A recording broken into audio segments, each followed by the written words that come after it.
Mukha namang naniwala siya na kami yung gumawa ng list. Di kaya. Tsaka, private investigator yan si Jared. Ano ka ba? Tsaka, pansinin yung mga line of questioning niya. Parang hinuhuli niya lang si Bobby na nagsisinungaling. Uy, bakit ako? Ba't ako magsisinungaling? Hindi naman ako gumawa nun eh. Kayo! Kayo nagsulat ng kung ano-ano dun. Oo nga, Bobby. Kaso, ikaw yung nagsulat ng Tonyo at Jared. Meaning, ikaw yung nag-start. Tinuloy lang naman namin.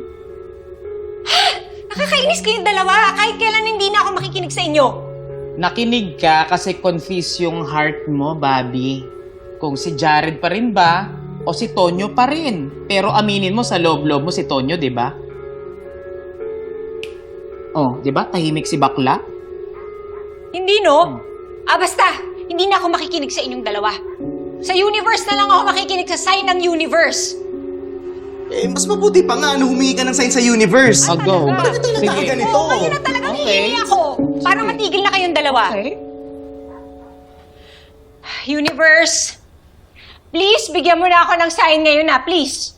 Please naman, oh.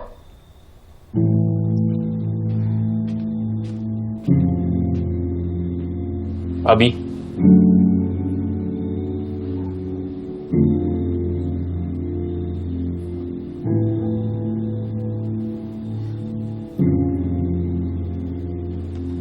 Nakalimutan ko yung baba kanina.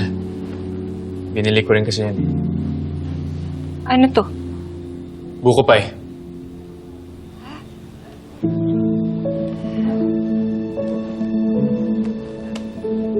Alis na ako. Sige. Wait lang, apple pie! Wait lang, buko pie. Ano, te? Tinitigan mo na lang ba yan o kakainin natin? Favorite mo yung buko pie, di ba?